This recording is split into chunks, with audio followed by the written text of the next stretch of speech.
Hello and welcome to the final day of WCS Austin EU Challenger. Today is Saturday the 8th of April and we are ready for a long day of StarCraft. I'm of course Kevin van der Kooi, also known as Rotterdam. With me is Mr. Merlo. How have you recovered since last night, Todd? Pretty good. I met some cool people today, went to a fitness expo. Saw the pictures. I saw Tyson Fury, Alistair Overeem, so I'm pretty hyped. I heard that Overeem was quite intimidated by your death stare. I never saw someone look at me and being so unintimidated. And he just looked at me like he could kill me in one punch. He's probably about right. Todd went, like he said, to a fitness expo and a couple of big UFC fighters were there. So you had a lovely afternoon. And honestly, I didn't do that much, guys. Just, I don't know, donked around a little bit. Played a little bit of poker. And I'm ready to actually cast StarCraft today. We're going to do 6 best of 5s. We're going to wrap up WCS EU Challenger. We already know 2 of the representatives of Europe that will get a direct seat. They also are going to be our first 2 players on the main stream. Of course, talking about Serral versus ShoWTimE. In case you guys missed the show yesterday, let's take a look at the bracket. As we had quite the day, Todd. That's the only way to sum it up. Yeah, lots of close series, lots of long series. Snoot kind of in survivor mode with 2 3-2s in the first place, but then ended up losing to Serral 1 and 3. ShoWTimE barely beat NerdShow 3 and 2. So Serral and ShoWTimE, they're pretty much guaranteed to participate in WCS Austin, but now it's going to be about that lower bracket. NerdShow and DNS, only one of these guys, the winner of that match, will be going to Austin with all expenses paid trip. And the same thing between Snoot and Bly.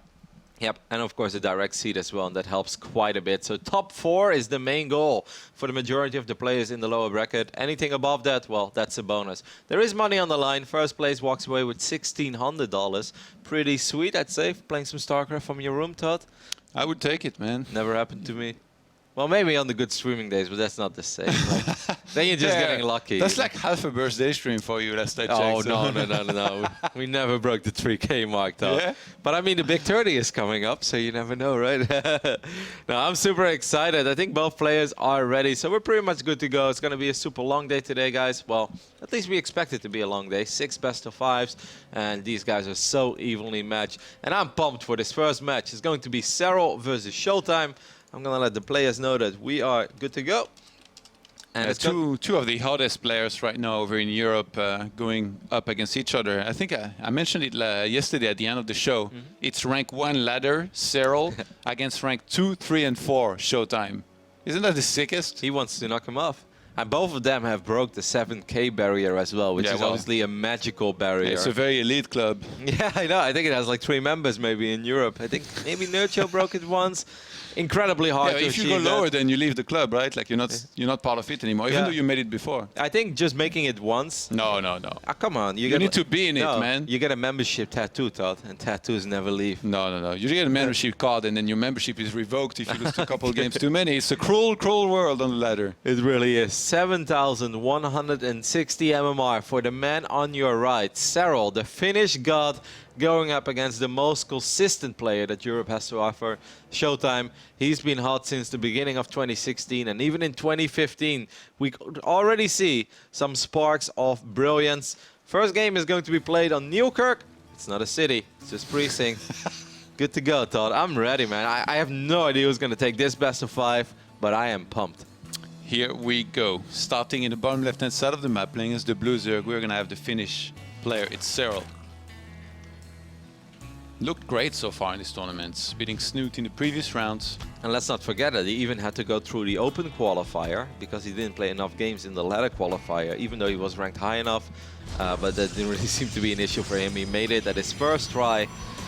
Is this man going to stop him? Our most consistent Protoss, Europe's best Protoss, hailing from Germany, Arma Team's ShoWTimE. Die Meisterschaft. Multiple Meisterschaft champion.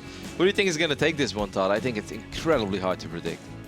Yeah, maybe I'm leaning a little bit more towards Serral just because he's like the hot player, so to speak, these days. He's been playing incredibly well. Like, sure, ShoWTimE's really good, but I feel like Serral's time has to come eventually as the absolute top of Europe in tournaments as well. Like, if he can transcend his ladder performances, and that time maybe now. Yeah, and we saw him at IM Katowice. He really didn't look all that nervous. He had a great performance. He won his group. Not that many people thought he was going to win his group. There were a couple of pro gamers out there. I remember talking with Lambo. Lambo said, Roddy, if you have to make a prediction, predict that Serral's going to win his group. I was like, well, I actually predicted it already, and everybody laughed at me. He's like, no, Serral's really good. And he did end up winning that group. In the end, he fell against Dark. We went over that yesterday. I mean, losing a ZvZ against Dark, who wouldn't? Yeah. I mean, losing against Dark if you're a foreigner is kind of a thing that happens from time to time to a couple of people, so not too surprised with that. It's often either. not about winning or losing, right? It's about how you look in the defeat. When you go up against Dark, I mean, if you can take 2 games and you can make some of them other close, that's already a victory in and by itself. Serral took 2 games? No, he took 0. Yeah, that's what I was like, what are you talking about? No, but if you would have, right? So he looked pretty bad, like what are you getting at? Yeah, I mean, it wasn't his best performance, and he will be the first to admit that. Twilight console being wiped in on the other side of the map for ShoWTimE. Perhaps he's going to go back to what he had a lot of success with. That is, of course, the Archon drop. Can only imagine that these two have run into each other quite a few times. And Todd, do you remember, not the latest Nation Wars, but the one before, where we had multiple occasions where Serral went up against ShoWTimE. We had that 4-player map with that big center in the middle. Back then, Serral already looks fantastic. Did such a good job with his Lings and Banes denying the 4th base over and over again. Both players were carrying the Nation hard back then, too. They were clearly the ace. Yes. And yeah, they had some longer games. So we've already kind of seen yesterday Nerdshow against ShoWTimE in some very high-skilled PvZ games. Like, so every time I saw this kind of series, I'm like, okay, well, it's going to be a while before we see a series that high level again. Yeah, it's funny, right? Because Nerdshow is obviously not too happy in general when he has to go up against Protoss, but his games are so damn fun for us. I don't know. Not sure if that should make us feel guilty or not, but I enjoy it so incredibly much. The game on Cactus Valley I thought was fantastic. I think it's one of the most fun PvZ styles to watch. And hopefully we'll see some of that stuff from Serral, but not necessarily expecting stuff like Roach Hydra drops from Serral. What makes Serral so good, since we're praising him a lot, it's pretty much everything. He's a pretty complete Zerg. His creep spread is good, his multitasking is excellent, he's incredibly fast, obviously has super high level understanding of how many units he's supposed to make in certain phases of the game. And we do know that he loves upgraded Link styles, but in the current PvZ meta, obviously you'll be forced to make some Roaches and Hydras every now and then, because just Links will not cut it if your opponent walks across the map with Archon Immortal. We haven't got to see Serral's PvZ so far in this tournament, because it's only been ZvZ so far from him in that bracket, so he's proven it himself in that matchup. And actually, if he was to, say, fall to the loser's bracket, there's quite a few Zergs down there. Nerdshow, Snoot, and Blight. Only DNS that's still alive as a Protoss down there. We've got the 2-gateway opener from ShoWTimE. This is a variant to, you know, the traditional 4-gate with the Prism, where you warp in 4 DTs at once. This one hits a little bit faster, but obviously you're going to have to rely on your gateways warping in twice. So the first 2 Dark Templars are making their way across the map, but Serral thought, I want to say he's more than ready. Overseas is a tiny bit out of position, but I highly doubt he ends up losing a lot here. Yeah, turn next is going to be earlier because he was able to skip on those additional gateways. And with no spore there, Serral had to wait for the Overseer. DT is going to be picked up. And 2 drones fall. Todd, 7 Overlords on the way? 7? It's a lucky number, Roddy. Yeah, well, that depends, Todd. And Craps it's not. 7 out. Next shooter, please. That's crazy. A Spire being thrown down immediately. So Serral perhaps saw that series that Bly played against Mana. Of course, the Spire can be an excellent answer, especially because most of the time when Protoss opens up like this, they will follow it up with Charge, and Charge is not the most useful thing in the world against Mutalisk. It's not necessarily bad in straight-up fights still, and you can maybe just walk across the map, but it's not going to help directly, right? I think the mindset here of the Zerg going for Spire like this is that Protoss is most likely going to be going for Immortals. So a lot of the time you're going to be seeing Charge behind this, and the amount of anti-air is going to be minimal.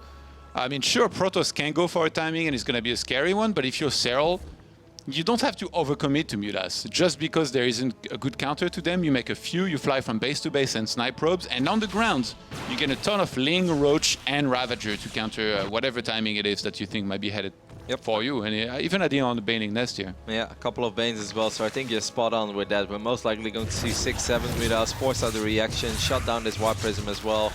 ShoWTimE is finding a couple of openings while the Lings on the other side of the map are trying to do the same. But Overcharge will keep these Lings at bay for now. Even though ShoWTimE did not see the Spire yet, do you think he's already suspecting it, Todd, because he didn't see much else? He must be. Like, yeah. Especially if they played before. Like, I wouldn't be surprised if it's not the first time that Serral's done this. So far, no indication that ShoWTimE is aware that this is happening. But I think regardless of what the Zerg's doing, ShoWTimE will be going for an attack eventually. Like, we see him move out now with a couple sentries. Remember, he's already got the Warp Prism out on the map. ShoWTimE's defense, actually earlier when he had to play against this style, the one game against Nurture, he defended super well at home against the Mutas, took little to no damage, and the counter-attack was great as well. Yeah, 8 Mutalisks, that's obviously quite a decent number, but 8 Mutas can't fight straight up against 4 Archons and multiple sentries as well. So even though ShoWTimE didn't see the Spire, he's definitely playing like he's absolutely expecting it. Because normally you'd be a little bit scared to move out if all of the resources were dumped into Lings, Banes, and Mutas. Because this army is big, but not that big. But against the 8 Mutas, obviously you can take a fight. One sentry is a little exposed, does not fall. A couple of Roaches take a beating, and one Roach did go down. Yeah, Mothership Core still in position, back at home on that third base in case he gets counter-attacked here. ShoWTimE gonna be pressing forward. Force Field's gonna be key.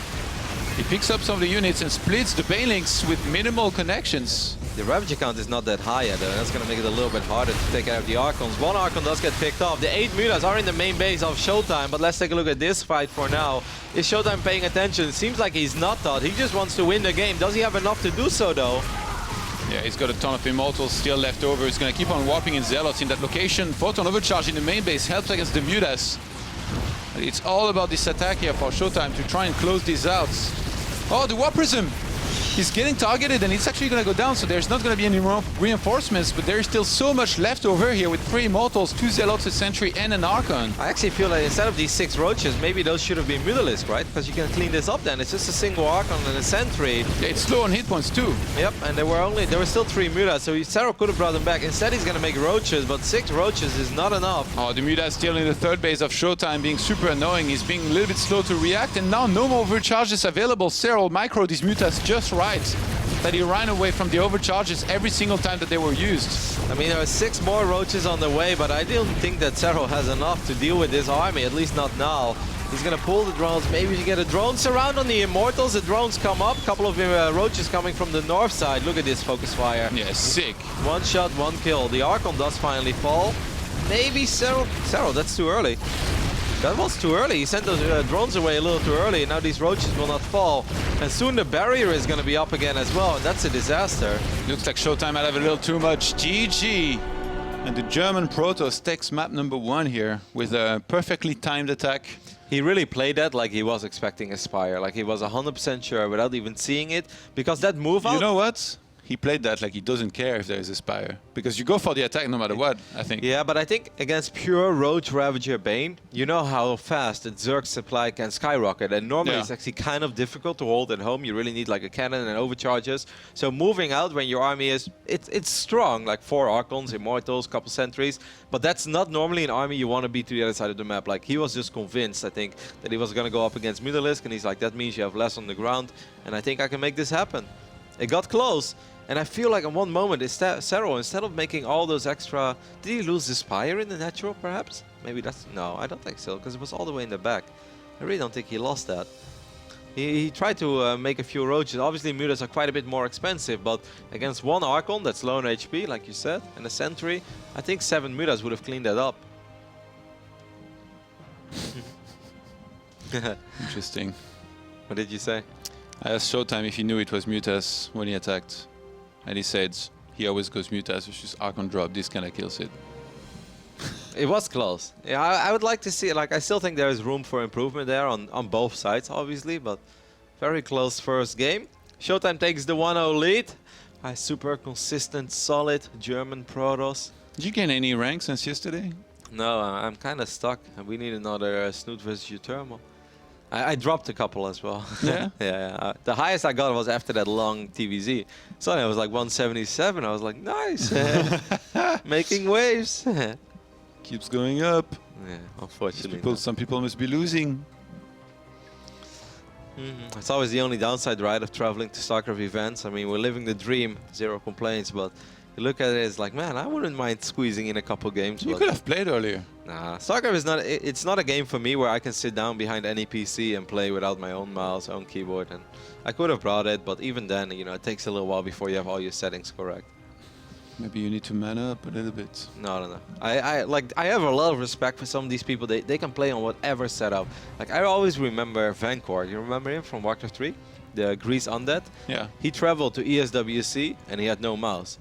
He intentionally didn't bring gear? He's like, no, it's not important. He's like, I'll play on whatever. Didn't like, Stefano have something like this? When he flew to WCS Europe and his luggage was lost? I think but he still played with similar. Stefano obviously does care, right? He would always bring his own stuff. Yeah, but this guy just on purpose did not bring anything, and then the first game he borrowed a mouse from Diddy. Yeah, it's not like he won the tournament though, is it? No, but I mean, Stefano's luggage got lost. He played on a random keyboard like somebody's, and then won the tournament. To me, that's sicker than anything. I mean, the entire story of that was sick because Stefano spent 8 days before that tournament at my place. And he played like 3 games a day at best. And he went 1 and 2 against Desro, and he looked at me and he said, I'm ready.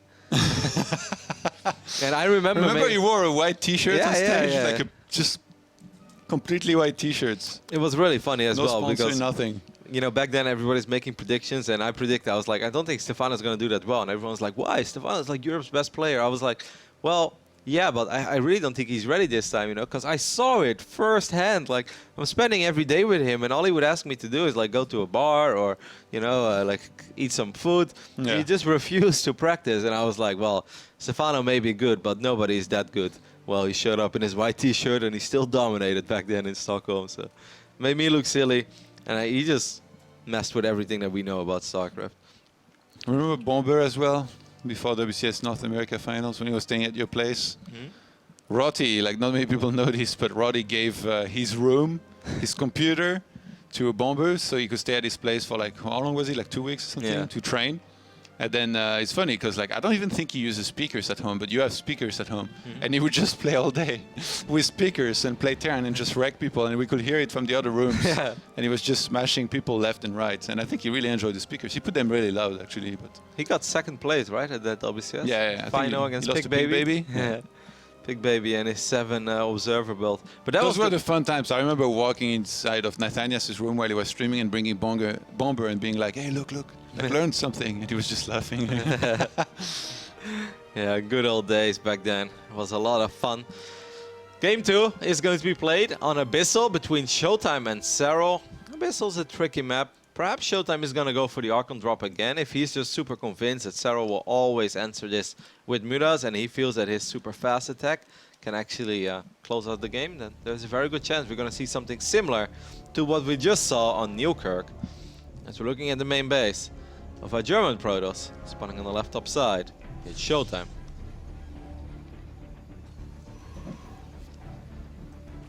His opponent in the blue, Serral. Damn, Todd, straight to the point. Keeping it simple. How can I spin around when you're just like, it's Serral?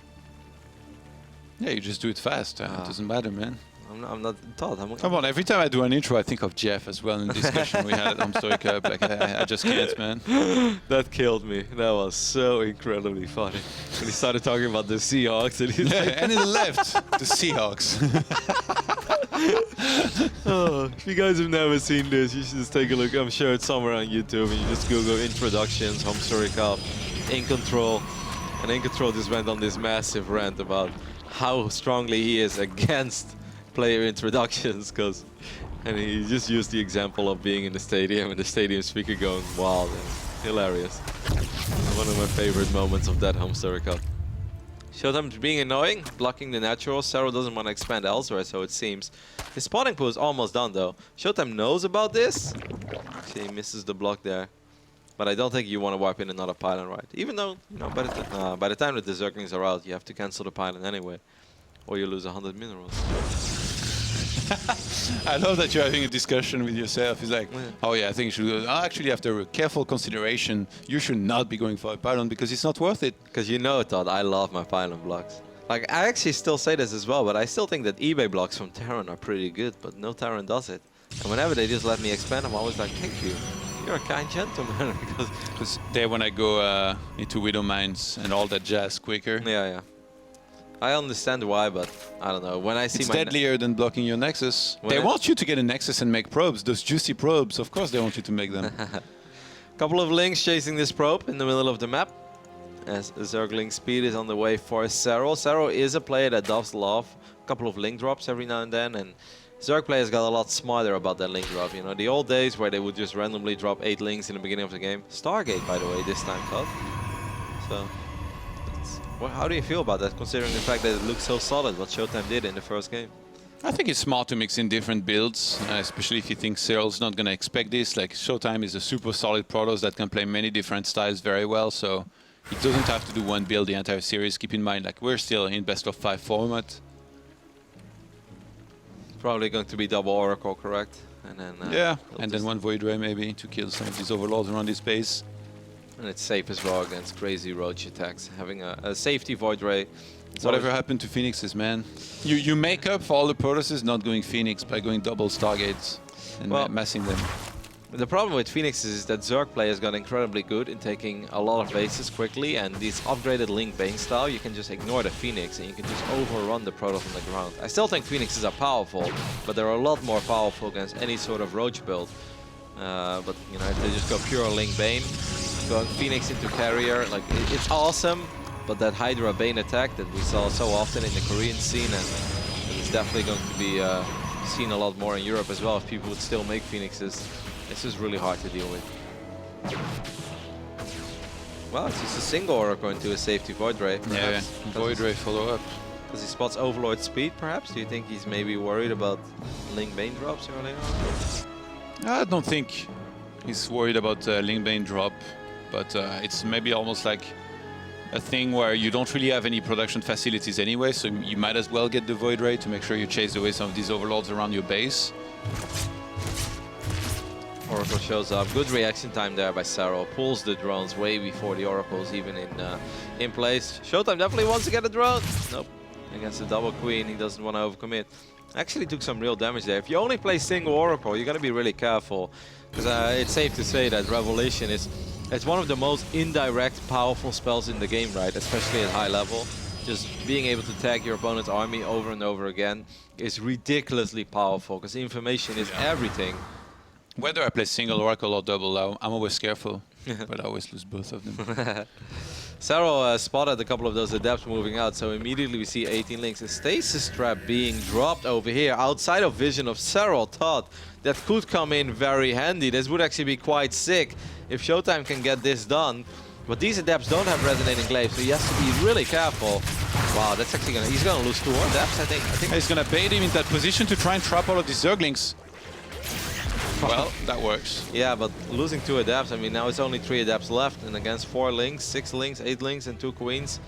I don't think you want to let this finish up. I don't. Whoa, he does. I think he was hoping there wouldn't be any links left over after all these first ones got trapped, but in this case was wrong. Trades 3 adepts for 3 drones. Yeah, it's not the sweetest trade that I've ever seen. I think overall Serral handled this incredibly well. He's down a couple wards. The Oracle takes a lot of damage, and he's still alive. So ShoWTimE have enough to keep this Nexus safe. Where's the Mothership forward? Don't tell me he doesn't have one. No, he made it. It's already building on energy, around 90 available. He's gonna have to drop an overcharge there because Stalkers have no DPS against these links. Sentry's getting a little bit out of position, but good warp in there by ShoWTimE. That was super clutch. That was last second. And Warp Prism on the way behind this with Resonating Glaive, so ShoWTimE already planning, I think, some heavy aggression with a ton of gateways that he went into. Yeah, Serral's economy is good though. He's dropping down more gates. Yep. Yeah, this gives me a real stats feeling. You know, stats against Su. It's gonna be Prism, it's gonna be a lot of adepts, but I think as long as there's a Baneling Nest, and there is, because Baneling speed is already on the way. Talking about stats, we see this Oracle. Oh my god, it survived 1 HP, Todd. What is it with Protoss units and 1 HP? Micro. Why does it That's what it is. No. ShoWTimE is good, but there is no way that he calculated his Oracle was going to have 1 HP there. I'll tell him later. You said he was lucky. I believe. Well, I think ShoWTimE would even agree that a 1 HP Oracle is leaning towards the lucky side of things. We'll find out. Here is that first. Ooh, Queen's on the right-hand side already. Serral is making so many drones, by the way. Thought 9 more now. He really has to start producing units. But the fact that he's going to get Baneling speed, like we saw this multiple times in some of the high-level games. Well, it's a lot of sentries as well. So it's not just going to be Prism. I still think that Banelings in general are just so much better in dealing with adepts than Roaches are. Which is really funny, because if you asked me a year ago, I would have told you the opposite. But Zergs just got so much better. Sentry's a little bit exposed. None of them die, though. You need the right amounts, though. Zerglings to Banelings, the right ratio as well. Yep. And positioning is key, right? Super key. 2 more hatches, 1 macro hatch. Look at all these Banes. 17 Banelings. As Mr. Bitter always said, that it's better to overreact than to underreact. You always say that? Yep, that was Mr. Bitter's favorite thing. Especially against proxies and stuff. He always said it every game I casted with him. Oracle finds an exposed middle line. Here come those Banes, so the Adepts are in a lot of trouble, Todd. That's a lot of dead Adepts. Man, I was about to talk about how Protoss has learned to split very well as well, but that wasn't the best. ShoWTimE kind of ran in there a little bit too fast and got a lot of these Adepts blown up. He still got a ton of units. Oh, these sentries are getting some juicy connections, though. I feel like every second that goes by right now is a fantastic one for Serral. And look at all those extra Banes. ShoWTimE saw them, knowing that he has to cancel. And I think it's safe to say that this attack is kind of a disaster so far. Well, he's killing some drones here on that space and preventing mining from it, but I don't know if ShoWTimE really should be committing to this. Maybe pulling back might be a good idea there if he goes for this. Goes for it. Well, with a couple forward. How many The Immortal is shooting from down there, just right above this. Barrier actually activated just because of the Queen. Look at these splits, they're actually quite decent, but I really think there's just way too much Zerg here. Serral did a fantastic job in making a crazy amount of Banelings, gets the Prism, and just like that, this Protoss army Todd is super dead. Serral's macro is sick. And ShoWTimE is in a world of trouble here behind his Serral, even though he drone up like crazy, gets enough units to defend and gets the win in game number 2. Some quick games so far for the most parts. Banelings, Todd. Banelings. Guys like Serral, well, the best thing that they have as well is that it's kind of like how TVZ evolved a lot, right? Like it was all about getting a lot of Banelings and then going for it, and then suddenly you have no Banelings. Now it's always like 6, 7 Banelings roll forward, and then 7, 8. And then you think as Protoss, maybe this is my moment, and then you shade, and you're like, he still has Banes. And he's morphing more Banes, and it's just like it never stops. And that just makes it so incredibly hard to make these kind of attacks work. If this was a Roach opening, and if those Banelings were Roaches, I genuinely believe that you're going to see the Adept Madness shading all over, over the map. And ShoWTimE will find openings, but against Hydra Bane, just enough. Maybe the initial engagement was not good, clearly. Like the Banelings come so grain connections. So without that, maybe ShoWTimE might have been able to do better, but... And also, once or twice, a few Banes got a little too close to the sentries, right? Like a couple sentries got picked off and... Flew a little too close to the sun. Yeah, got burned, played with fire. It's a hot sun, Todd. Next game is going to be played on Proxima. Score is 1 apiece between perhaps the 2 best players in Europe. Of course, I always have to mention Nerdcho and Snoot and Utermo out there, but these 2 guys have been on top of the ladder for a while, and ladder ain't everything, but it definitely means something if you're passing that 7K barrier. That's when it's no longer locked out or a hot streak. It means you're a beast, is what it means. And you're very good on the ladder. It doesn't always translate very well into tournaments, but I guess for these guys it has. Yeah. No, I mean, these days I think the European ladder is very competitive, especially towards the top. There were times that, you know, rank 1 ladder didn't necessarily mean everything, but these days it's safe to say that the person that's on top of the European ladder, he's in shape and he's looking to post some results. This man has pretty much been in shape since the beginning of 2016. Europe's best Protoss, it's ShoWTimE.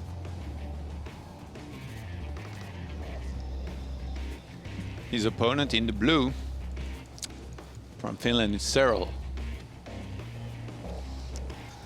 Young man, how old is Serral these days? 18? He must still be very young. It feels like he's been around for a long time. I mean, he played some Warcraft 3. Of course, Serral, his brother, used to play some StarCraft as well. He's 19. 19, okay. You guys may remember him. He was born March 22, actually. It was his birthday not too long ago. I don't know. What do you think he did for his birthday, Todd? He played StarCraft and hit 7K ladder. MMR. you think he got a Zerg cake? Yeah, a couple of people get those, but... Imagine if you get a Zerg cake and then like the candles are pylons, but then you can blow out the candles so all the pylons are unpowered.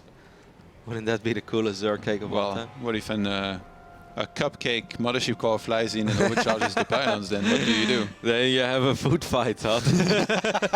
Somebody throws it in your face. Yeah. Nexus first this time for ShoWTimE. The gateway is being wiped in as well. On a map like this, it's obviously very safe to go Nexus first. Even if you will go up against a 12 pool, it's still quite easy to just go for that temporary wall off. You're trying to boost out a Zealot. You can also go with a Forge, get a cannon behind it. And then the Zerg's quite far behind, even if they would follow it up with double hatch. It makes sense to see him go Nexus first. You go Nexus first here, Todd? Yeah, sure. On maps like this where it's you can get away with it pretty easily, I think it's definitely worth it, but I'm not a big fan of the Nexus first on the 4 players map though, as opposed to quite a few gamblers that we've got out there that have tried it many times. Sure is. Always scout last, always 12 full speed. It's like, oh god, please don't. And then by the time that your probe arrives at your Zerg's base, you're like, he doesn't have that many drones. And you go in a little deeper, and then you see that pool and it's wiggling, and you're like, oh god, why do I still go Nexus first? ShoWTimE is Cybercore? Boom.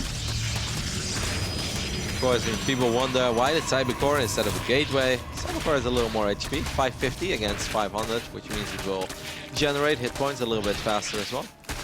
Makes it even more annoying for Serral to clean this up. And we already talked about this yesterday. A 4th base on this map is really far out of position, so Serral's not even going to consider taking a 3rd base where a 4th usually would be, just because he would be too far. Yep, most Zergs will still take this one at 3 o'clock as their fort. Every now and then you see Zerg players take the gold. They'll just knock down these rocks with links. And wow, he lets it. What? That was a mistake.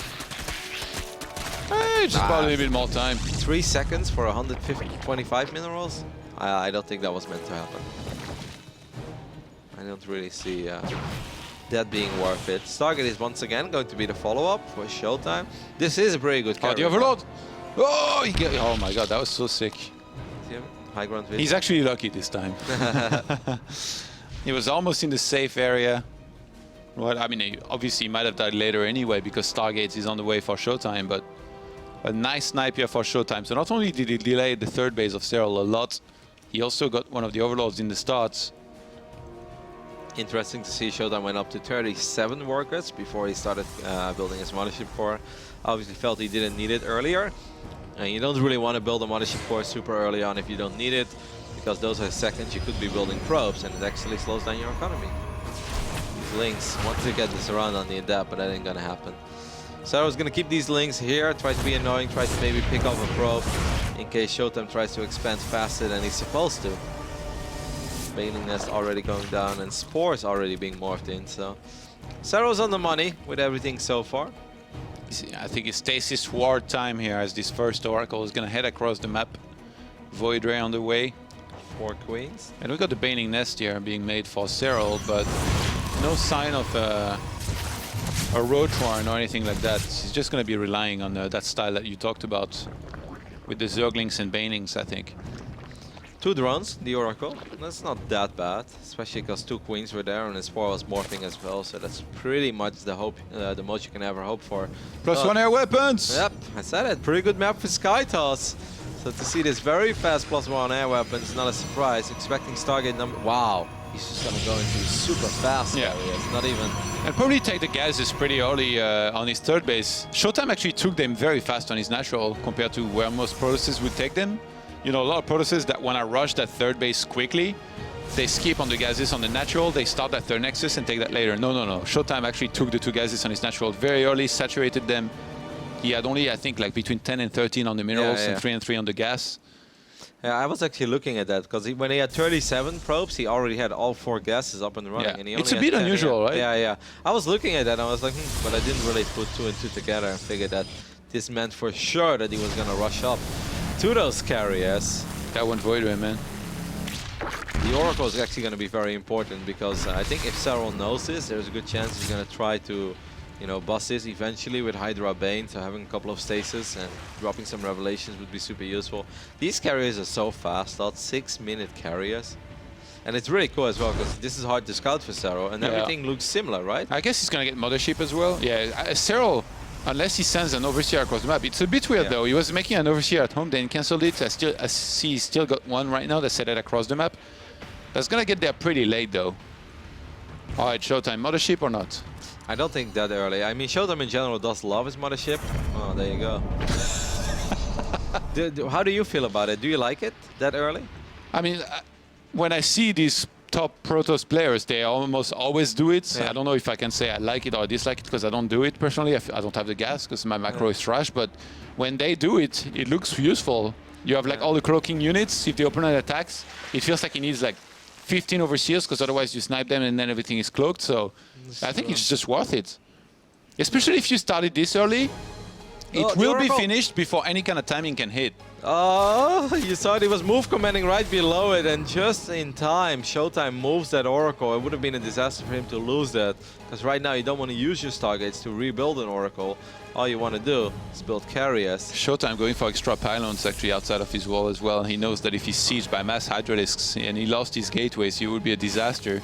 And behind this, he's not going to be just massing carriers. He knows that there's going to be a Hydralisk he needs to worry about, so it's going to be a ton of adepts with glaives. It's going to be, I mean, I guess maybe if you play it like this with this many gates, then I can see the mothership actually be a pretty good solution. We do see Stargate number 3 being wiped in.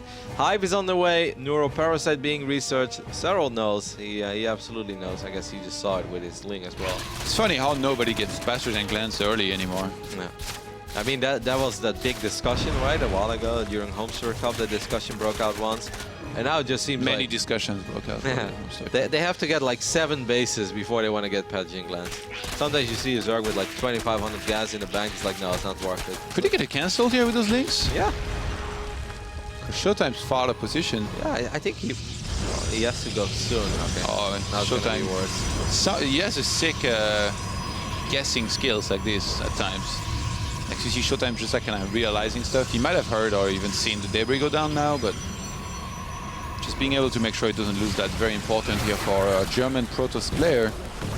So cannons being added on all over the place now.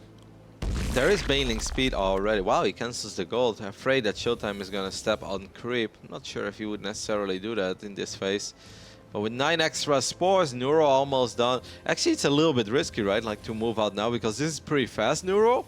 And imagine if they take control of your carrier and your mothership, then the army on the ground is, you know, not very intimidating at all. Yeah, it could be a bad idea. Keep in mind, there was no robo up until now. ShoWTimE's only now getting it. There's no observer to try and clear some of that creep. It's all about Oracle. Yeah. Did he seriously just tag 1 queen and 2 tumors? Yep. I see how it is. Could be dangerous. Spots this 5th base now on the south side as well. 10 more drones. Well, ShoWTimE is actually going to get Storm now as well. And we all know the combination of Storm and carriers. That's where Hydra are going to have a truly awful time. Sonos is going to... That's beautiful thought. Oh, well, actually, no. My OCD! Stop! I can't cast anymore! It's an S for Serral. That's an S then. I don't know what's true anymore in life. It was supposed to be perfectly safe. It's actually really tilts me. Go! So, Viper's on the way now. Ooh, it's gonna be hard against Storm and Carriers. We all know how those games go. It really comes down to having a couple of key abducts and then somehow being able to fight when the carrier count is low. But the moment this carrier count keeps growing, it's 6 already. I mean, when you have this many Hydralisks and Queens, if anything gets abducted, it's gonna die instantly. And I think Serral's just gonna rely on the spores. You know, I talked about how the robo was super delayed and no creep spread was denied so far. He's in the middle of the map right now. If Serral can go forward, bring the spores with his army, these interceptors, they're gonna die super fast. Or even like the carriers if they get abducted into the spores. There are 22 spores on the map and Serral's building 13 additional spores. He's gonna go up to 35 spore crawlers though. Yeah, I thought that his drone count was actually getting out of control and was maybe a little bit too high, but now it makes sense that he would get that. And these infestors, they can fungal the interceptors as well. They will hold them in place. I like the spores in the main as well, because you always have to worry about the carriers just flying over there. Abducts? Could maybe. I mean, there are a couple of feedbacks available as well. Execution is everything right now. Even He's though not tagged though. Not much has happened in this game. ShoWTimE doesn't have much vision on this army. He's gonna feedback. He's actually just gonna fight on top of the sport. Good fungo on top of most of the interceptors, so that's gonna be a little gnarly. A lot of these carriers will lose the majority of their interceptors, and then you gotta be very careful. But obviously chasing an army that has 7 or 8 High Templars in the mix is in general not something that we recommend. Because you'll just be paving in storms all day. If you want to have a bad day, you can try it. Yeah. It's like the worst thing in the game other than chasing disruptors. When they shoot one by one, it's like, oh god, you should be out of shot soon, right? There's always another disruptor. Void Race actually being added on now for ShoWTimE, whereas Serral is just going to keep on making a ton of spores. I guess split the map. He's happy to split it and then eventually hedge forward a little bit.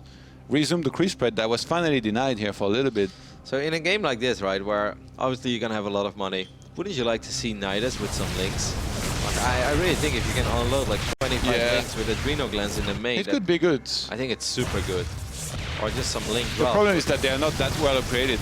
They're only 2 and 1 in upgrades, and they don't have Adrenal Glands either. So they wouldn't do that much. Like ShoWTimE is +2 attack upgrades. Now he's getting charged as well. We'll see. Hopefully we'll see it a little bit later, because if you look at the main, if you lose 3 Stargates and you lose your fleet beacon as well, that kind of stuff is super frustrating. Yeah, I mean, he could recall as well. So recall is something that gets forgot about quite a bit in some of these games. We all know, right, if you recall, then suddenly you have to worry about your 5th base, and if you lose that, that's when your income can plummet. Interceptors ain't that cheap anymore, so having a little bit of bank is very important.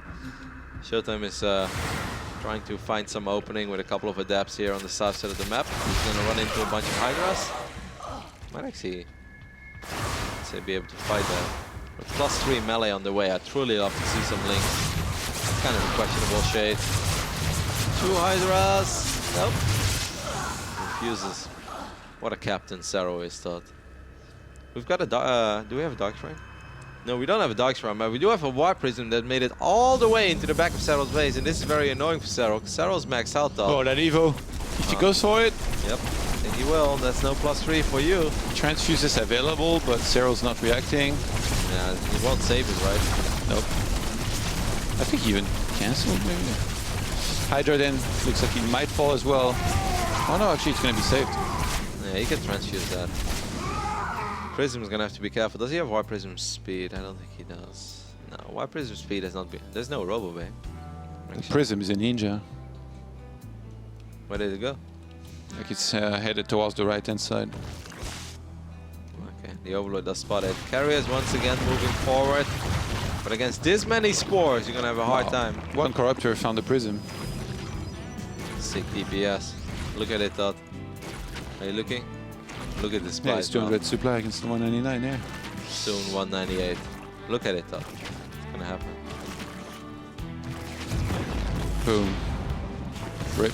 Game-changing moment right there. It is all over. As the Warp Prism falls. He's hurt. +3. Is it +3 shields already down? No, actually it's +2. Sorry, guys. +3 is bluish. So there's a confused with shield upgrades. They're so expensive that you don't research them very often. A bit surprised ShoWTimE didn't expand quicker, but I guess he had time. A Ling on the top left-hand side is actually burrowed in that location, preventing the Nexus from going down. Very risky, that move here, to come there. Wow. Mothership especially is very exposed. He's gonna fish for the abducts here. Yeah, ShoWTimE just recalls. Just kills the hive, kills a bunch of spores, and gets out of there. Yeah, there's a Ling top left-hand side blocking that Nexus from going down very nicely here for Serral. This is when you try to warp in the Nexus one more time. I must have misclicked. And they do it again, and Nexus disappeared. Did I misclick again? A little bit of yeah, after the 4th time usually is the time you start realizing that Santa doesn't exist. There's indeed a link there. These Hydras are in a pretty rough spot. I think it's safe to say. They might get a couple probes though. Actually, you might be able to get like 5, 6, 7 probes. Yeah, that's good, because those were not going to be particularly useful, I think, in a fight. 7 it Whoa, is. the spores! The march of the spores! Where? Dun, dun, dun, dun, dun. It almost reminds me of Tarantulas versus Phoenix. But then the spores were spines against the carriers. The greatest game of StarCraft ever played. Nobody saw it. That Mr. Bitter, me, and 124 viewers on ESL TV. It's a low spore count of 52 right now. Fungals. No, against High Templar there maybe. With full energy, that's always nice. Even though right now, ShoWTimE has a crazy amount of gas, High Templars are always expensive. Tempest production now beginning. Wow. Oh, and some Adepts at the bottom. It's a reverse Phoenix. Adept against Mass Force. What do you think is the Spore Crawler count right now, Todd? Don't cheat, no cheating. 55. I think that's a pretty good guess. 38. Oh yeah, he lost a bunch. Oh yeah, he lost one. That's a terrible guess. I would have gone for 50 or so. I love that ShoWTimE spots, by the way, that isolated bottom right-hand side base, and immediately he's like, oh, that's exposed. His army is going to be very far away. He starts a prism. I'm pretty sure that's going to be headed in that location at the bottom. Never mind, it's going top. Actually, I think if you went to that, no, yeah, he turns around. Yeah, that's what I thought. Great minds think alike, Roddy. Seems like ShoWTimE is going to try to go for the main one more time. You got to be careful. He does have 2 observers in the mix, so against Neuro. Yeah, the army of Serral's revealed, so that's a lot of vision for ShoWTimE, during which he knows what he needs to worry about. How do you feel about the Revelation? Do you feel like it lasts too long, perhaps? Don't last long enough to my taste. Like, I'm a Protoss, but I personally think that maybe Revelation lasts a little too long. Man, that's a 6 synergy between Spores, Broodlords, Infestors here going forward. I mean, going up the ramp is going to be the big issue, though, right? Yeah. Lings. I think he might wait. I'd like to see some Lings in the main, Todd. I feel like this is a very underappreciated aspect of this super late game PvZ. Getting a Knight, feedback, 1 point. All those changelings. ShoWTimE actually wants to storm drop one of the bases there with a prism at the bottom, but there's so many spores on that base that if you went for it, I don't think. Or maybe. You know you're rich when you're storming changelings, right? That's the definition of being super. Oh wow. rich. No! Leave my bro alone. You killed him too. Yeah. A couple of Lings will obviously not get anything done if this entire Sky army is here. ShoWTimE has like, it feels like he should have freed maybe some supply and then warping a lot of gateway units across the map with his prism to try and do damage and bring the army of Serral out of position. Because right now he's maxed and nothing's happening. He's just kind of sitting back. Disruptor production? Yeah. I mean, it's pretty good against the Infestors when they neuro. Actually, very good. Well, I mean, you really think he can land a shot? Yeah. Purification though? It's ShoWTimE. Come on. That's true. We know that he can control everything. He's no Desro, but that's pretty good too. This massive Protoss army is once again trying to make something happen on the north side. How he didn't attack this army. 21 Corruptors. Where are the Infestors? Yeah, I don't think Serral can fight without the spores. Serral's actually using his Broodlords. If he takes down that base, that would be very nice. Uh oh, look at the Corruptors. A couple of abducts going down, but this Sky army is incredibly powerful. Where are the Infestors? I know there are crazy many. We have 13 Infestors. He's adopting Void Rays. Just one at a time. He's losing quite a few Void Rays in this process. The Infestors are shocking back to the main base right now. They all burrowed and they got a ton of energy. Look at this Tempest Dot. You think he's gonna live? Wow, look at Serral. He's a merciful god. There is a High Templar at the bottom right-hand side going on a mission. This is actually a very big move, Todd. He's moving the spores up to the high ground, which he thought was going to be incredibly powerful. No! Rip. 6 storm. Yeah, these spores, like, you just can't fight with mass air, but I think ShoWTimE might have no choice. He might have to go for this here. Yeah, the one disruptor shot, are you ready? The chosen one. He already just got triggered, so he needs to wait a little bit more for that to recharge. Does he know where the Infestors are? No, he doesn't. Where's the Aura? Where's Revelation? Where the Oracle is? There's one left. It's in the middle of the army. Okay, it's kind of hard to see. Oh yeah, there it is. Alright, disruptors going on a hunt. Does some damage to the spores, which is still something. Imagine if he can take over an Infestor, Disruptor, and then blow up the High Templars. Wouldn't that be the move of the century, Todd? A Disruptor killing the High Templars. 3-3 air upgrades are on the way. Feedback. I think, yeah, abducting the mothership is going to be key here for the win as well for Serral, but his army, if he plays it so, definitely should do better here. There's just so much anti-air with the spores. And also, like the High Templars, it feels like they're never going to be able to get some good feedbacks. Maybe on the Vipers, but on the Infestors, unlikely. That's a sick flower, by the way. Like grouping up the Corruptors like this and Vipers makes it that much harder to feedback the... Especially when Overseers in the mix as well, right? Which you can also lend your feedback on the Overseers, which is not something you necessarily want, especially not when the Overseer count is this high. ShoWTimE knows that this base is important. A couple of Void Rays do get abducted though. That's 3 Void Rays for almost nothing. And what are you gonna do against all these spores, Todd? Who are you gonna call? I don't know, the Ghostbusters? More like the Zergbusters, if you can.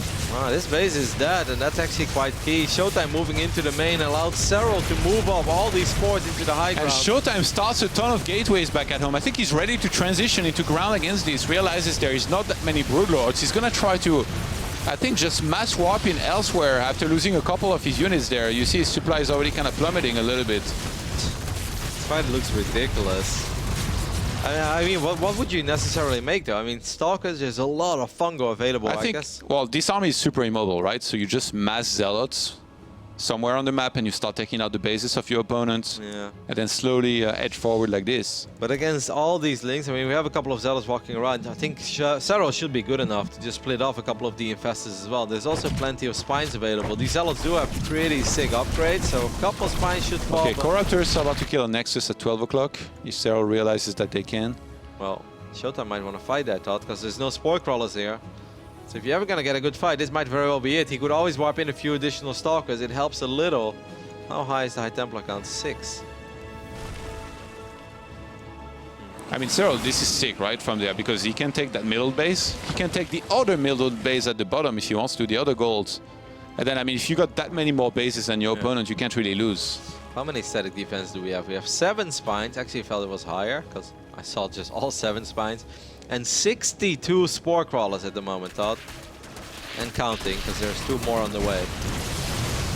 ShoWTimE is going to be able to kill the main and kill a couple of these spores, but even killing the spawning pool doesn't matter, because Serral already anticipated he was going to lose it once. Once again, the fight here, Todd. I've got a couple of these Void Rays in the main. You got to be careful with the carriers as well.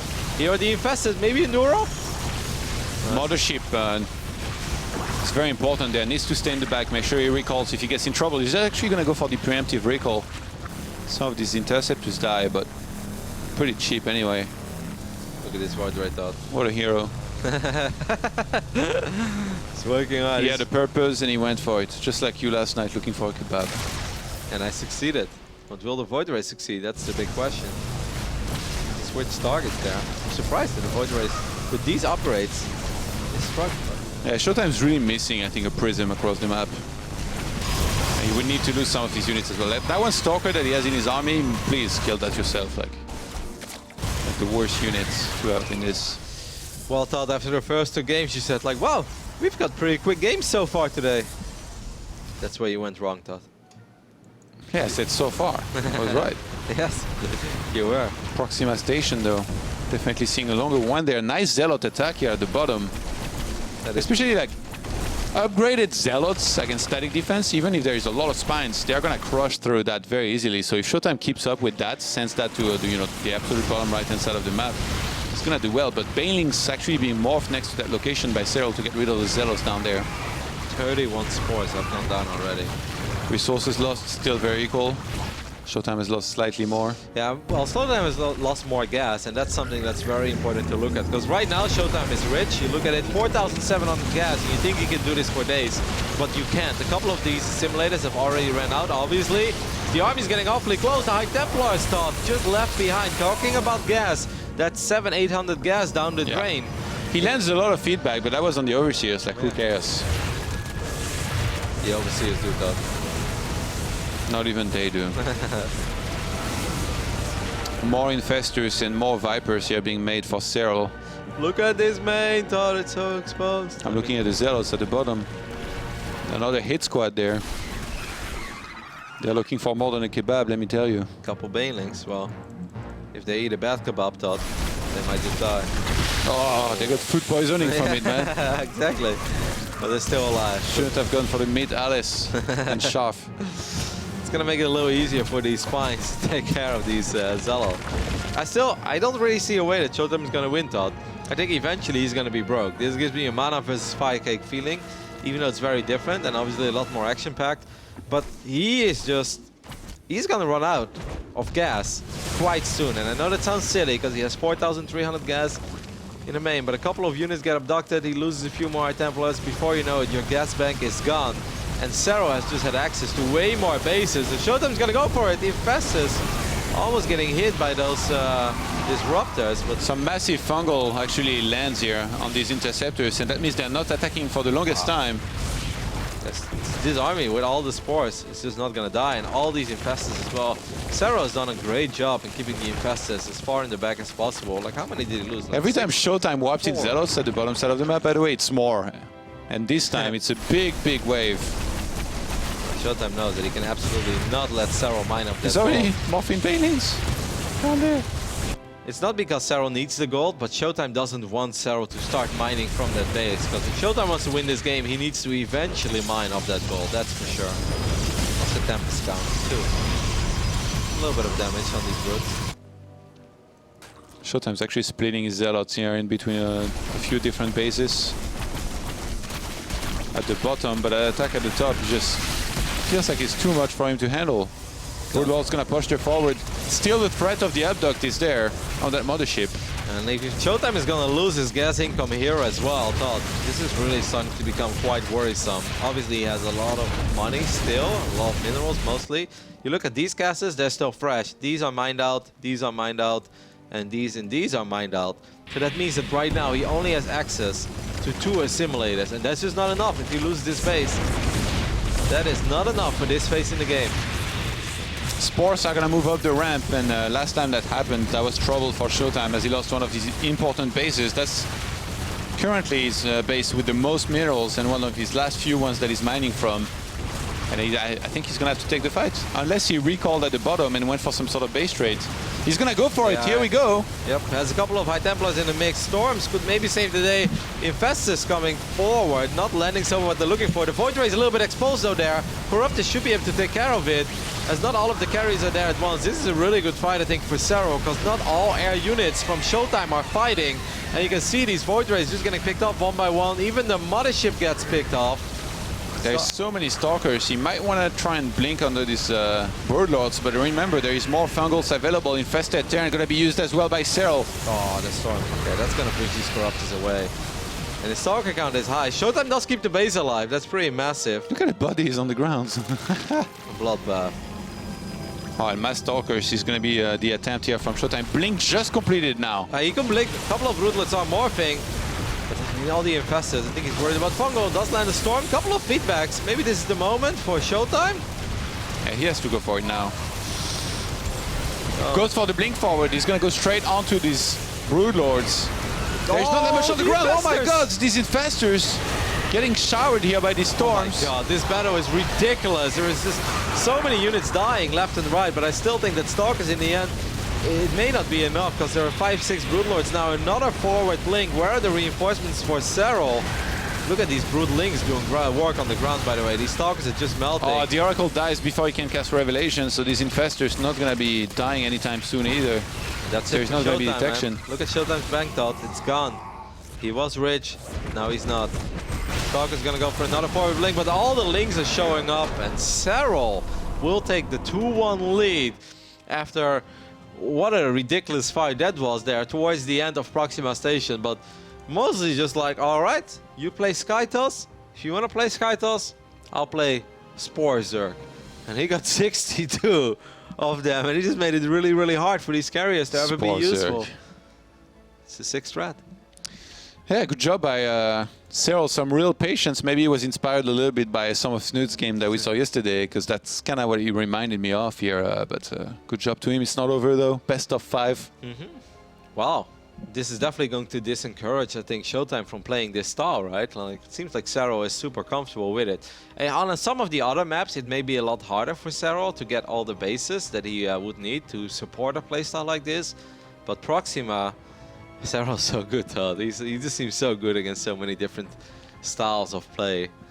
I think, if anything, it's time for ShoWTimE to maybe go back to the Archon drop, which is not something that I thought I would say, but if he feels that back to basics. Yeah, he won game 1 with it, and maybe you should just stick with it then. I don't know. Crazy game. Ridiculous game, actually.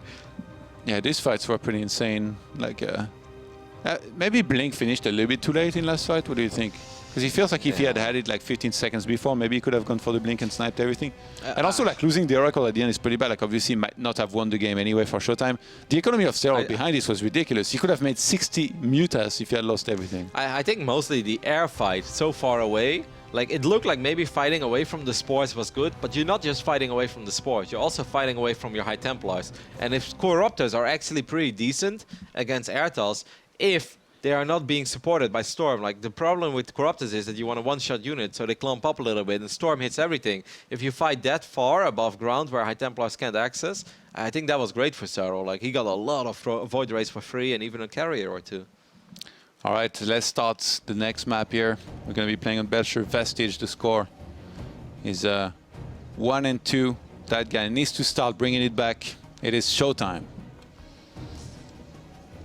The man that's currently ranked 2, 3, and 4 on the European ladder. As Todd found out.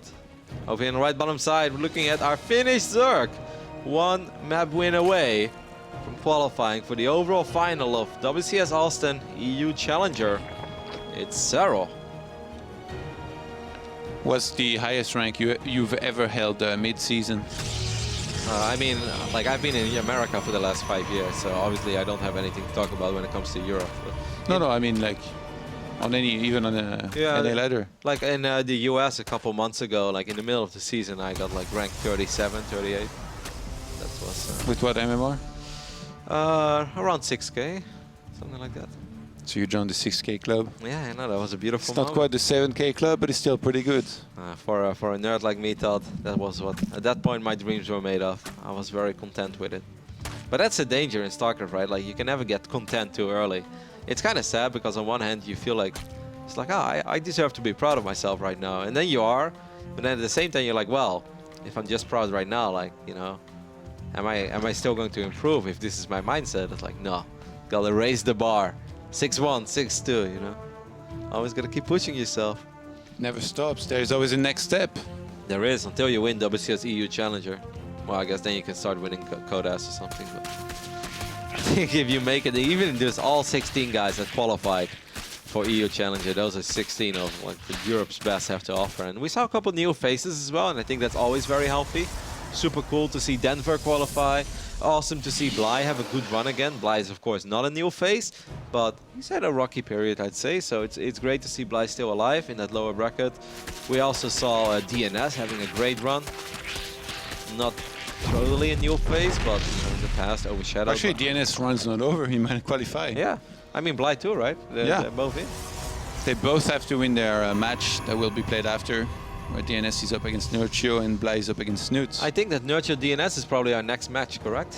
That makes sense, right? Because we're doing the upper bracket final now, and then we're probably doing the first match available in lower bracket round 4.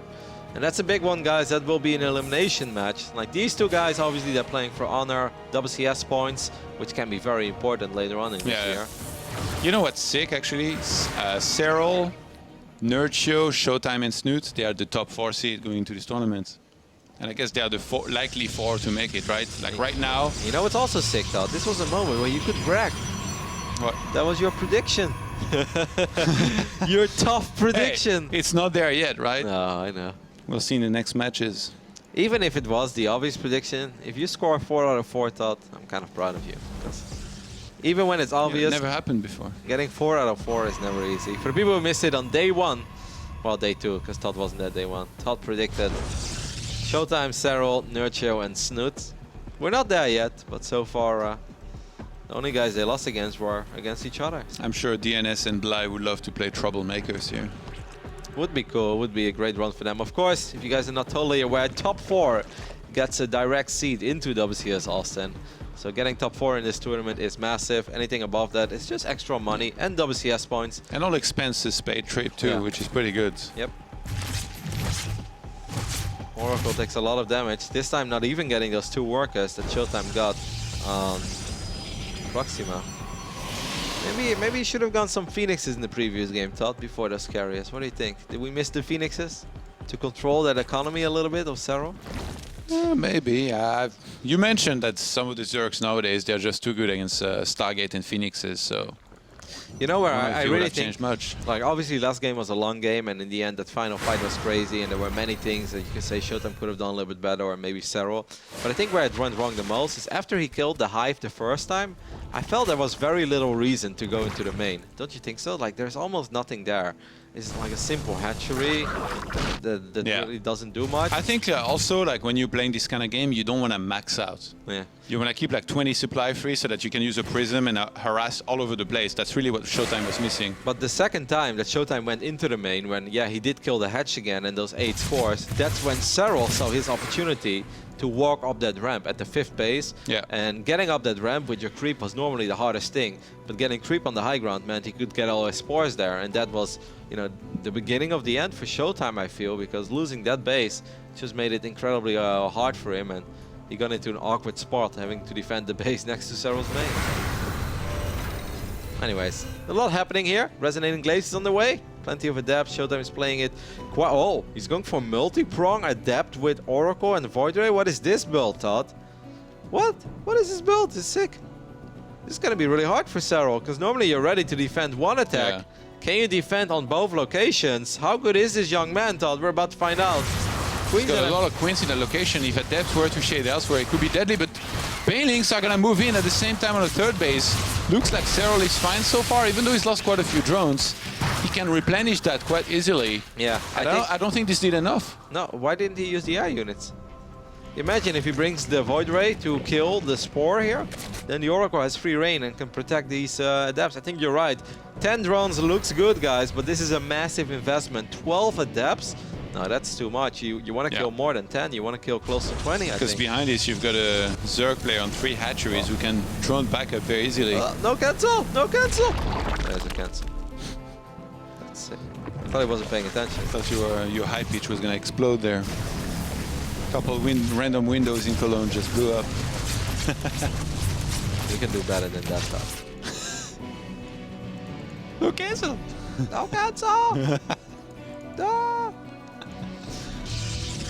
+1 on the way as well as Blink for ShoWTimE. I wonder if he wants to go for a timing. When you see Blink, a lot of the time he's going to be going to go into an attack. Then again, it can be discouraging to look at the Zerg army and see that they have too much, and then you go into Disruptor and play a slower game. Well, so far, I think ShoWTimE is not incredibly happy with how all of this went. He's getting 7 more gateways. How do they call that in France again, Todd? L'explosion des gates. Oh, yeah, that's what it was. Forgot. Avec le chiffre chanceux. Number 7. Couple of revelations being thrown down. 7 was... Who was it that made 7 or something earlier? And I said he was lucky? I think it was ShoWTimE as well, probably 7 gates. Oh, 7 Ovis for Serral. Oh, yeah. He wasn't so lucky back then, was it? I think it was an Abyssal, so I think he was maybe. I'm not sure if it was Abyssal or New. I'm pretty sure that was an Abyssal.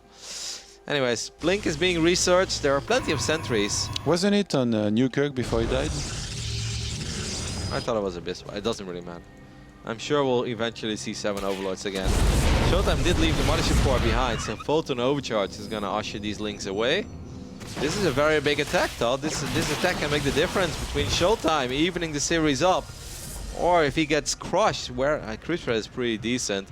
It's gonna be hard. It's very important. I mean, he has so many force fields that the Banelings don't get close to the sentries. If ShoWTimE wants to win this with this attack, he needs to keep these sentries alive. It's gonna have to be some clean force fields. He moves right in there. Kinda trying to bait Serral to attack into him as soon as possible, knowing that he might not be ready. And Serral might just evacuate, yeah. He has no choice. It's just very hard to engage, especially with that stasis on the north side as well. ShoWTimE has a lot of probes extra. I mean, ShoWTimE doesn't have a 4th. He's getting a 2nd Robo now and a Robo Bay. It's still going to be hard in almost any location for Serral to engage against this army. Yep, because these sentries have been gathering energy for way too long. They've gained power with time. They leveled up. They took the energy of Twitch chat. A couple of links actually got trapped here behind this. The Void Ray is still on duty on the left-hand side, that guy. We'll see deny a potential fort. Fort is going up on the right side of the map. 2nd Robo and Robo Bay on the way for ShoWTimE, so he's happy with getting the economic lead, so to speak, on equal basis. And then from there, just wants to go into Disruptor, charge lots. Or maybe Colossus? What do you think? I think Colossus would be very good here. As he starts his first The problem with Colossus, oh yeah, actually it is. The problem with Colossus is that if you go Colossus and the opponent gets Vipers, then you have to get item plus and it becomes a whole other ball game. But I think he knows that because Serral's economy is basically in shambles, he's not going to be able to afford Vipers. And then Colossus are really good. Lynx did spot that War Prism on the right side. There's a lot of Lynx and Banes here, but it will all come down to the execution from ShoWTimE. ShoWTimE is getting his own fort now as well, so he's quite content. Yeah. If ShoWTimE gets 4 to 6 Colossi and there is no Vipers, this is going to be a walkover of a fight. Well, that's what we thought with Sue against Zest as well. But there were Ravages in the mix. Zest was too busy flexing in the mirror instead of microing and setting up the fight properly, so yeah, he lost. Let's see. Serral would like to fight soon. I think he knows as well, the longer he waits with this composition, the harder it will get. But how do you attack a Protoss that has 6 sentries that are full on energy, or at least almost full? This might actually be one of the better moments to fight, but first Colossus shows up. How high is the Hydra count? 20 Hydras. Serral would like to go for it. Once again, there's a lot of force fields available, Todd. They're pretty good so far. Oh god, they're really good. Serral gets nothing done. Has some serious protection here around this Protoss army. Chases Serral back, who's lost a lot. I don't know if you want to step on creep now just yet, though, because he doesn't have many force fields yet. They're regenerating. Okay, no, he's warping in new sentries, so it's going to be just the 2 Colossi. A Stasis Ward might be sick here to protect his back here. He's going to go for that. Serral wants to come in from all Stasis angles. Well, there's only 2 Banelings actually. Serral might actually have the fight that he's looking for, but the Banes on the north side can't connect to the Colossus. That's so unfortunate. All of those Banelings have died. Does Serral have enough? Probably not. Those force fields on the north side were incredibly clutch there by ShoWTimE, because if those Banes roll on top of that Protoss army, it would have disappeared. Now instead, the 4th base of Serral is gone, and ShoWTimE got what he was looking for. He evacuated all the drones now, and he's transferring them to the left-hand side. So Serral very much still alive in this game, but tech-wise, not getting what he wants to be getting against the Colossus. Spire is about to finish. He might just go into Corruptors to try and deal with that. A lot of Blink Stalkers with +2 though. And keep in mind, all the sentries died. There is 1 sentry left here, so there's not going to be too much force fields. If you step on creep, you're always exposed to getting this fast. Adepts on the left-hand side, sniping some drones. Yeah, Serral has to choose. He obviously sees the main army stepping on this creep as well. First series of the day is already a real nail-biter. Both players absolutely want to advance to that overall final here. WCS Austin EU Challenger. Look at this one Stalker, Todd. Got 5 kills. I'm surprised we don't see some Archons and Charge Lots at the front to try and tank some of the damage from these Banelings. Yeah. I guess ShoWTimE is just sending all of his gas into sentries and Colossus. One Colossus gets intercepted in the middle of the map. Lynx killing a Colossus. What a time to be alive. Good job by Serral. Always very active with his Lynx like this. Kind of his trademark. He's known for this. He's making it hard, but this army is still going to be very, very hard. Not that many forces. The Mothership Core could get sniped. Maybe the War Prism could get sniped by these Corruptors. A couple of sentries being warped in. If Serral had a chance. Oh, he warps in sentries. Okay, now there is enough force fields to cover that entire smaller area just below this. And if Serral moves in, a lot of force fields are going to go down. And his army is going to be trapped here. The Corruptors doing some work on these Colossus, but 1 Colossus will survive. To potentially pick it up as well. 6 Corruptors is not enough against this many Blink Stalkers with +2. And that Void Ray as well. Here we go, one last time for Serral. This time he does get better Baneling connections, but I'm afraid that there is too much Protoss here, and I think that ShoWTimE is going to even up the series. Serral fought hard and long here, but ShoWTimE just has a little bit too much. The micro is good enough, the force fields. Even though that was almost a throw on the right-hand side, I thought for a second. It just has too much here for Serral to handle. You know, it was perfect positioning on the Colossus, because sometimes, then that's what happened to Zest as well in that one game on Cactus Valley. If your Colossus are too far in the back, you try to drop force fields, but then your own Colossus, they break the force fields, right? Or you have like an Archon. Maybe that's why he's not getting Archons, because he doesn't want Archons to break his own force fields potentially.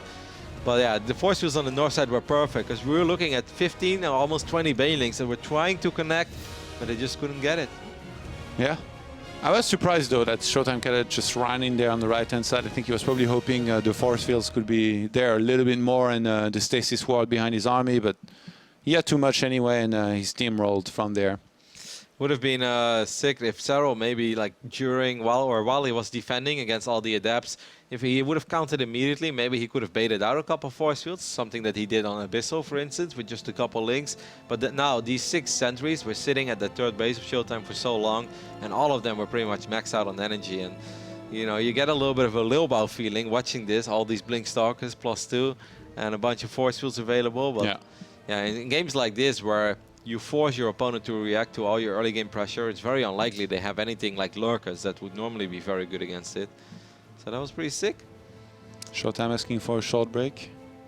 All right, maybe we should head over to a very short break then as well, because we're not exactly sure how long this will take. Play 1 or 2 amazing videos. Yeah, well, we'll have a couple videos for you guys to start, and after that we'll be back with Game 5 between ShoWTimE and Serral.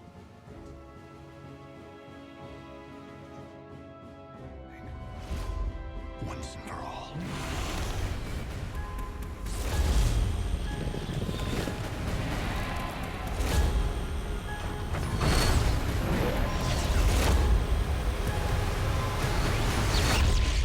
My life for ire. StarCraft 2, Legacy of the Void. Play it now. No previous expansions required.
Welcome back, everybody, to the final day of WCS Austin EU Challenger, where we are in the upper bracket final. Score is 2 apiece between ShoWTimE and Serral. Last game on Cactus Valley.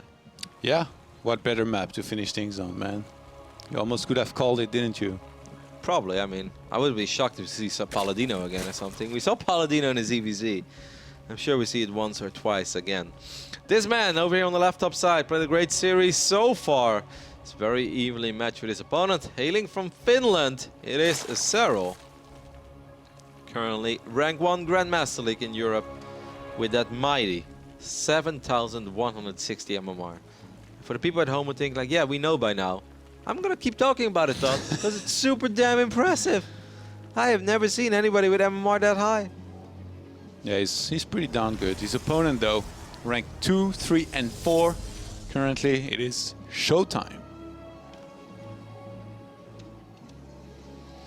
Curious to see how ShoWTimE is going to play here in Game 5, as he has shown us a little bit of everything. He's been successful with Stargate, less successful. I really liked the double Adept attack in the last game, even when it didn't totally work out. Getting a cancel on the fort afterwards with the Void Ray, at least for a couple seconds, was nice. It was a really cool build. I liked it a lot. And I think a lesser Zerg would have struggled incredibly much defending against Adepts on 2 places at once. Not somebody with 7,000 MMR though. He's faced it all, he's seen it all, but they've tried. He's probably seen a whole lot of Adepts, to be honest, and beat them to get an MMR. When he closes his eyes, all he hears is Adept shading around. That windy sound. when I was in high school, I got one of my friends to play Warcraft because you know, he kept talking about games, and I was like, man, I love Warcraft 3 and I'm playing it a lot. I was like, I'm actually quite good at it. He's like, really? I was like, yeah. He's like, I think I might be able to beat you in a while. I was like, I don't think so. But he started playing, and he actually, you know, for somebody that never played Warcraft before, he got pretty good within a couple months. But he was literally grinding like 10, 11 hours a day. He loved it. And then one day he came to me in school. He's like, hey, man, every night I lay in bed, I hear like the bell. You remember like the clock when it strikes midnight in Warcraft 3? You hear like, oh. Oh, yeah. He's like, every night I lay in bed, I hear this bell. Do you have that too? I was like, I think you've been playing too much, mate. There's always stuff like this. You know, like when you play too many 4v4s on Brood War or even StarCraft 2, you kind of see DTs everywhere. You never had that? No. I had that many times, man. You know, I didn't want to tell you this story, as we do see the Robo and the Twilight going down. But the other day I had the weirdest dream. And you will say that it's not weird because it starts up that you were beating me. And you will probably think, well, that's not weird, buddy. Yeah, that's actually happened. But you know what was weird about it? Is that you had a mix between Spirit Walkers and Zealots and a Tauren Chieftain. Like, and you were coming up my ramp. It was like, I don't know what I was dreaming. Like, it made no sense. Imagine Zealots with Spirit Link. Like, that would be pretty sick. you had the ultimate mix between Orcs. I would still lose to Widowmines and Liberators, but... Yeah, you had a mix between Orcs and Zealots, and you were running up my ramp. And was there no heroes? You had a Tauren Chieftain. You shockwaved through my supply depots. I was Terran for some reason. Like, it's so weird. I know, like, dreams make no sense at all. Was it after a night out or? No, not at all. It's just a couple of days ago. Oh my God. Did you have a kebab with Alice? Probably, but I don't think that participated or that had anything to do with it. We see a Dark Shrine. This is, of course, a build we have seen very often. We saw it in the first game of the series. It's the double gate variant, Johan, once again. Yeah, ShoWTimE seems to be fond of this version, where you go for the earlier third base. What's going to be the follow-up, though? I think, like, the last few times I saw something as crazy as Dark Templars into double Stargate was like Naniwa playing that build. They actually pulled it off quite nicely. I mean, the Dark Shrine can work well with a double. I kind of wonder how that would work. I've never tried it. Doing this opening and then following it up with two Stargates. It's sick. I mean, especially because they defend with roaches. Which the thing is, though, like for some people it doesn't make sense because they get spores, right? Yeah, but it's not about the spores. Like, the spores are irrelevant. Like, the power of Stargates and DTs is that you could potentially deny the fourth base. And if you can force out a roach opening... Well, not against Serral. Look at his lair. Yeah, but like, where's the anti-air, for instance? Like, right now, if you would have two Void Rays denying a fourth, or even just one. And I think, like, it's 3-base You would go Void Rays? I mean, you meant for Phoenixes yeah. with the double Stargate. I guess, yeah, he did go Void Ray, actually, in Naniwa when he played that build. I think something like that. I mean, because... Oh, wow. Serral was waiting for that. But so was ShoWTimE. ShoWTimE was ready for it. It's interesting. Something we haven't seen yet. Kind of wonder how it will play out. I guess... I don't know, it might be hard to defend and attack on the other side of the map. We'll see. There are still many things that we haven't seen yet in StarCraft, and that could very well be one of them. Archons are gonna harass. Roaches are in position there in the main base. Ooh! Man, those T-Rex arms, Todd. They got an Overlord. What a time. They go the extra mile. Yeah. OT. Working at overtime. I'm shocked. Immortal production in the meantime is being kept up with. And ShoWTimE, is it going to be another timing there? He mentioned earlier that he thought that Serral always goes Spire and Mutas against Archon drop like this. And in the first game, ShoWTimE was really successful with the timing he went for. Spire now starts.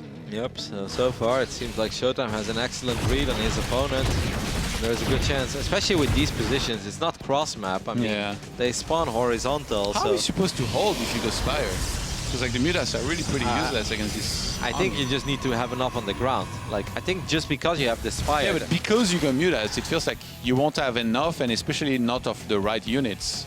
Yeah, but like, nobody forces him to make 8 Mutas though, right? Like, he can also make 3 Mutas to just deal with the forces himself. We'll see.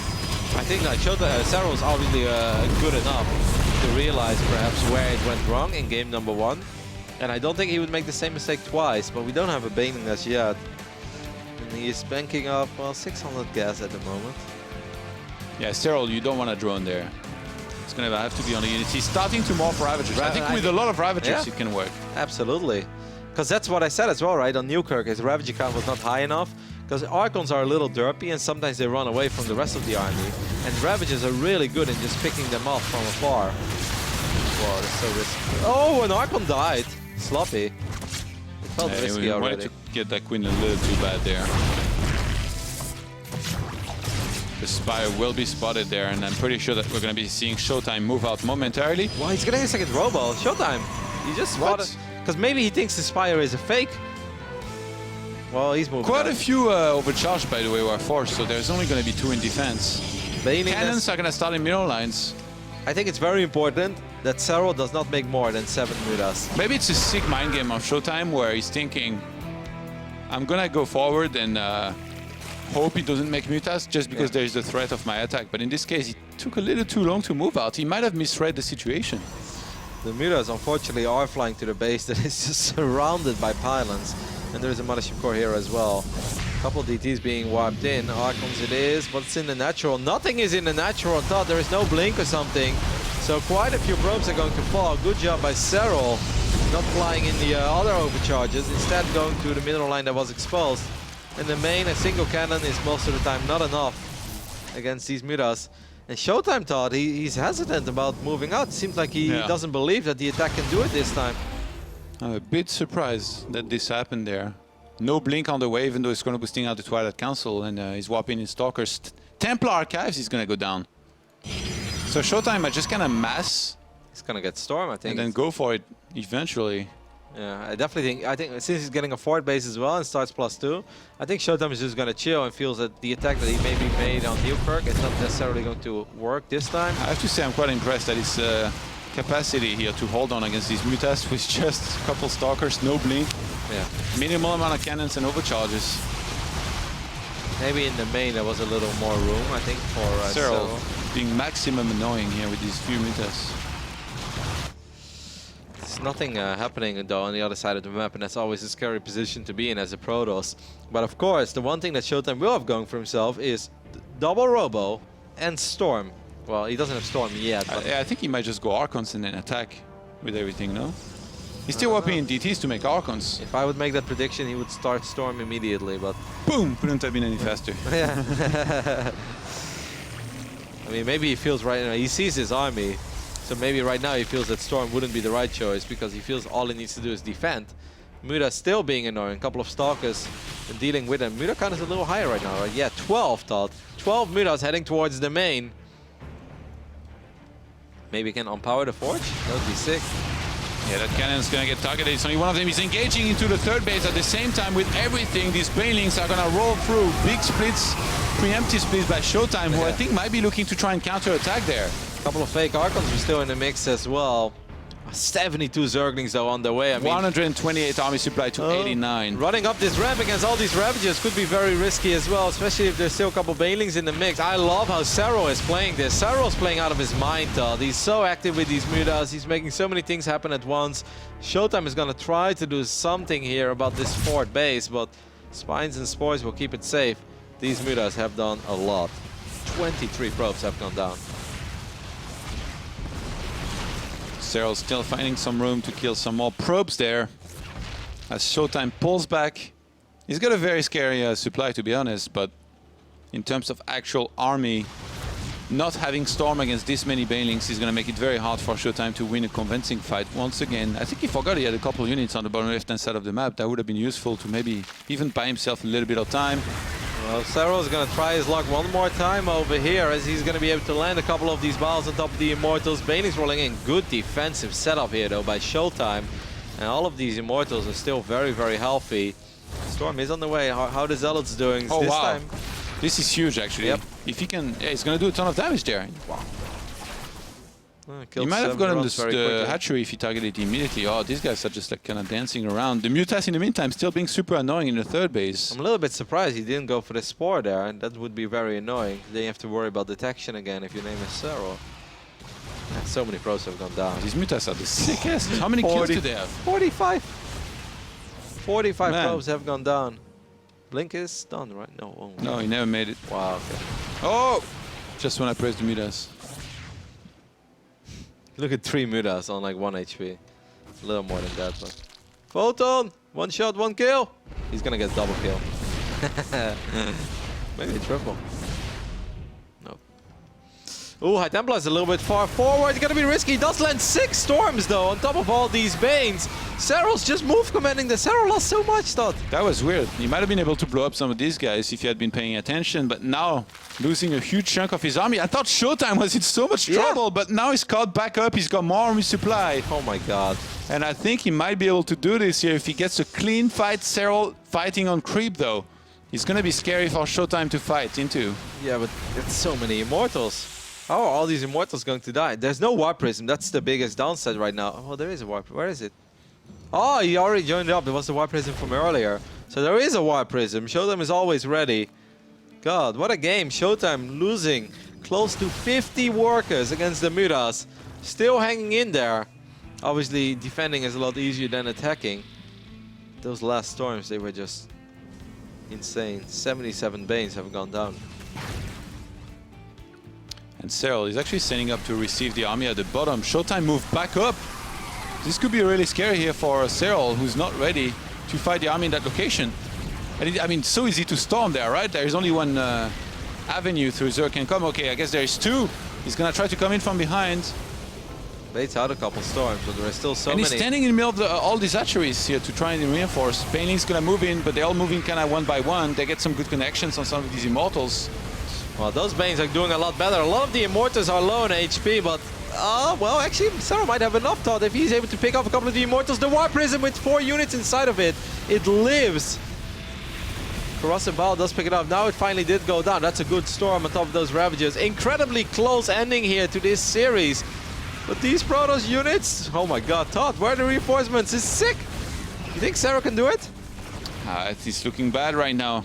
ShoWTimE is inside know. of his mineral line on the 3rd base. Serral's waiting to reinforce. Yeah, he brings the Mothership Core, and now the Zealots show up as well. That's very, very important, because if this army would have died, I think it could have still been very hard. But now this army shouldn't die, because there's a recall available.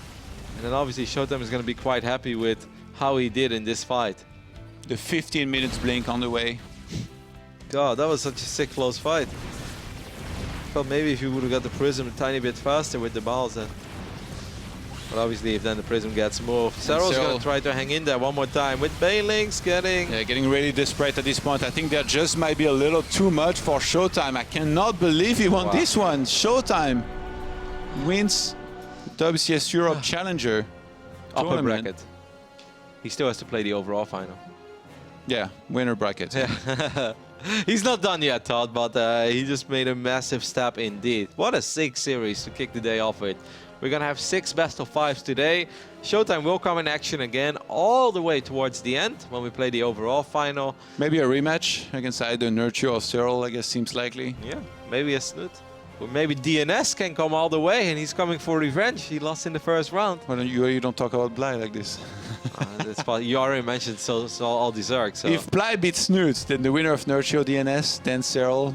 That would be pretty sick. So this is our bracket now, guys. ShoWTimE moves on to the Grand Finals. It's also important to mention that being in the Grand Finals does not give you any advantage over the person that moves out of the lower finals.